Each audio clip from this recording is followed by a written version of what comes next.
નમસ્કાર મિત્રો, વ્યાસ પંચામૃત શાસ્ત્ર વ્યાસના જય મહાદેવ।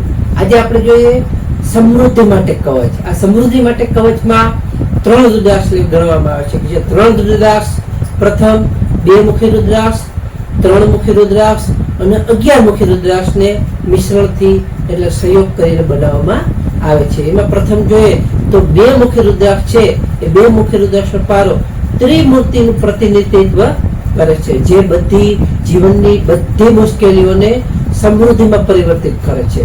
અને 3 મુખી રુદ્રાક્ષ છે, જે 3 મુખી રુદ્રાક્ષ છે તે પારો બધા પાપોને ધોઈ નાખે છે। અને જે 11 મુખી એકાદશ મુખી રુદ્રાક્ષનો પારો છે, આ પારો આપણામાં શાણપણ, શક્તિ અને સંપત્તિ સારી એવી પ્રદાન કરે છે। એટલે કે આ ત્રણેયનું મિશ્રણ કરવાથી એક કવચ બને છે કે આ 2 મુખી, 3 મુખી અને 11 મુખી રુદ્રાક્ષ ત્રણેય ગણવામાં છે। આ ત્રણેય રુદ્રાક્ષ સોમવારે સવારે ઉઠી ત્યારબાદ આ ત્રણેય રુદ્રાક્ષ લઈ સવારે સ્નાનાદિ કર્મ કરી આ ત્રણેય રુદ્રાક્ષને ચંદનનું લેપન કરી ત્યારબાદ કુમકુમ, ચોખા, પુષ્પ, ધૂપ, દીપ વગેરે આપી આ ત્રણેય ઉપર મંત્ર કરવાનો કે ઓમ શ્રી મહાલક્ષ્મી નમઃ, ઓમ શ્રી મહાલક્ષ્મી નમઃની એક માળાનો જાપ કર્યા પછી આ કવચ એટલે ત્રણેય પારાને સોનાની ચેન અથવા ચાંદીની ચેન અથવા કાળી દોરીમાં પહેરવામાં આવે તો સારી એવી સમૃદ્ધિ આપણને